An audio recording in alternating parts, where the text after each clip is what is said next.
Hello, hello, welcome back to another anime art video. My name is Dennis and I'm a beginner artist, and in today's video I'm going to be drawing um honestly um the rose petal captain's Zanpakuto, or second Zanpakuto, so to speak.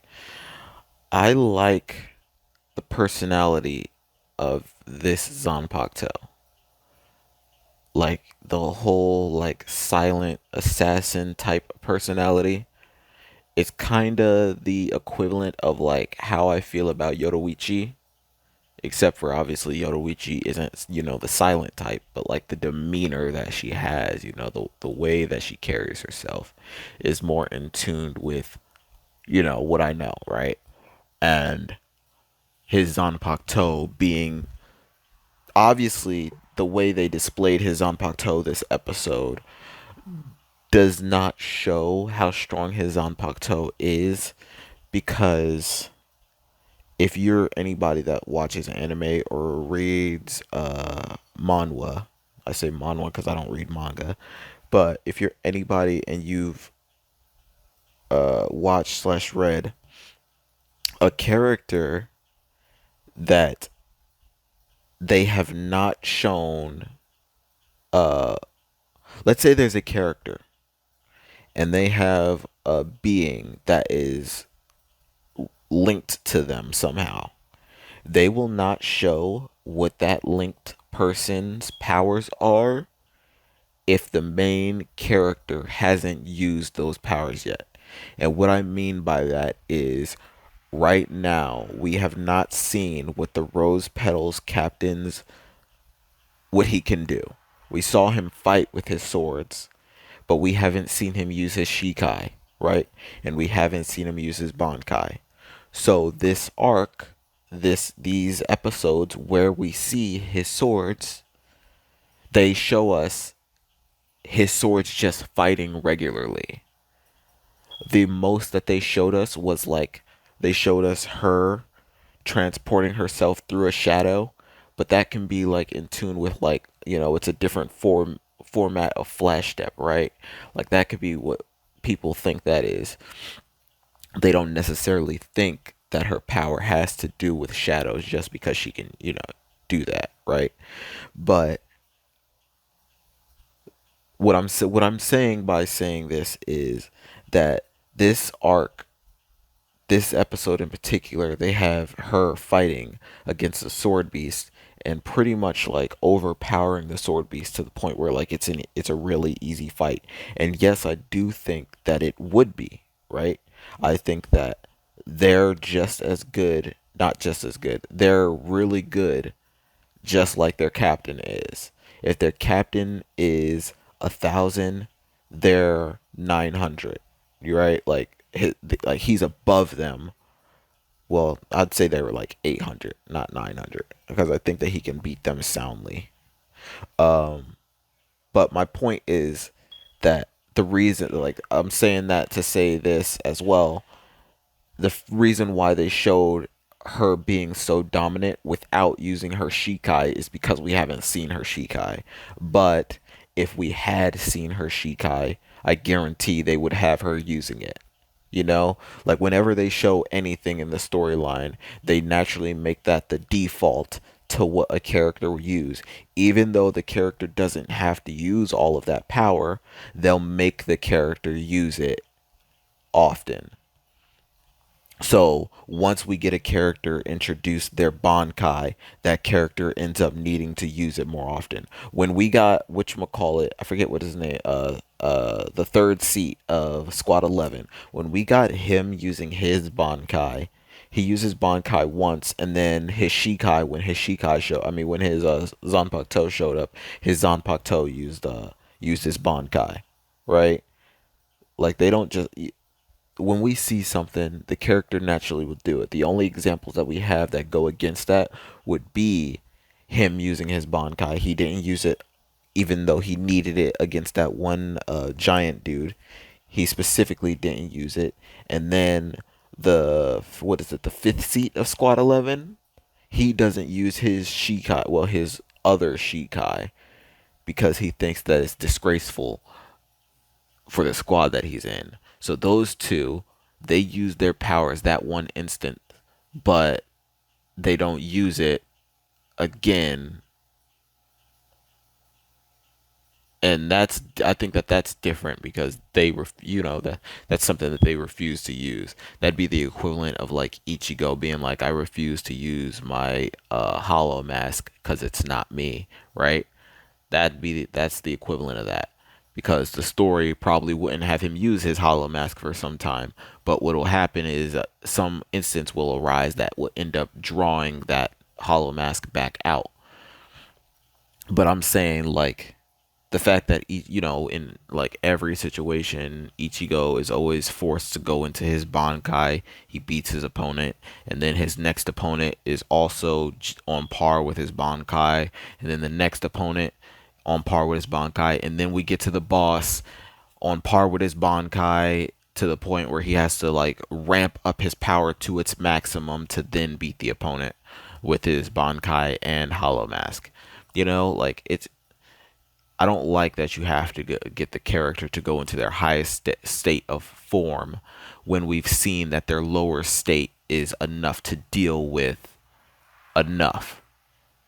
The fact that Ichigo's regular base form is so strong, he doesn't have to put on his hollow mask or use his bankai to beat most enemies. So I think that, like, this is an example of a character who hasn't been shown to use their bankai yet, not using their bankai because because their captain hasn't used it. So they don't want to show us what that captain can do via via his sword, right? It'd just be weird. But let's get into this.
All right, I am finished with this Zanpakuto.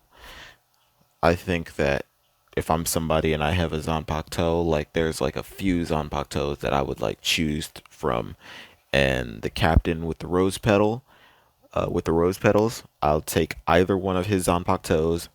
Um, I'll take to what's his name? Toshiero. I'll take his Zanpakuto.